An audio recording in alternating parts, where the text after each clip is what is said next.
Okay, I was not a huge fan of Hatchet Part 1, but I saw the trailer for Hatchet 2 and it seemed like it was going to be ridiculously over the top. I think in the trailer they showed like the 15-foot long chainsaw. And I thought, I've got space in my Netflix queue, must toss it in there. Knowing that this one was going to be super over the top, at an almost comedic level, I was okay with it. I walked in there knowing what to expect. It's not going to be any sort of over-the-top, mind-blowing movie. It was going to be just good old-fashioned, kind of like schlocky slasher film fun. They go into the background of the Hatchet character, which I said was pretty good.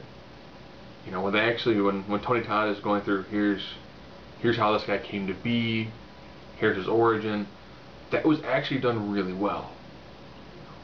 Kane Hodder is a fantastic tortured character like this without having to have a hockey mask on. Really solid job with that. So what ends up being the basic plot of the movie? Daniel Harris's character survives a run-in, so to speak. Goes and talks to Reverend Voodoo, that'd be Tony Todd's character.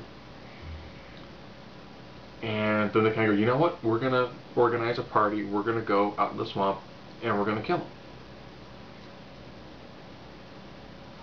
That's about as blatant as you can get for a storyline. Okay, well, he only affects the swamp, so we're going to go to the swamp and try to kill him.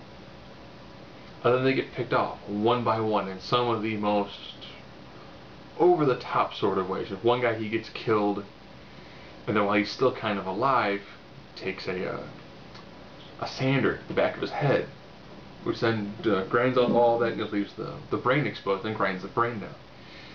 So it's done in a very over-the-top kind of comedic thing. One of the things I actually really did enjoy, when they're having the meeting discussing what's going on, the guys go, so who's your boogeyman?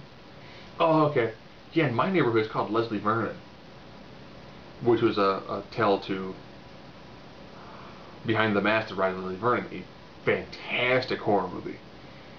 So this one did a really good job of keeping it light, comedic, and when it needed to, nice kind of schlocky violence to it. So I wasn't a huge fan of the first one, probably because I bought into some of the hype, having met people who were working on it. So I expected it to be a lot more, groundbreaking, as opposed to more of a throwback to more of the campy, schlocky ones. But this one just goes straight for it, almost right from the get-go. So does a really solid job of really hitting some of those notes that you need to have a nice, fun horror film.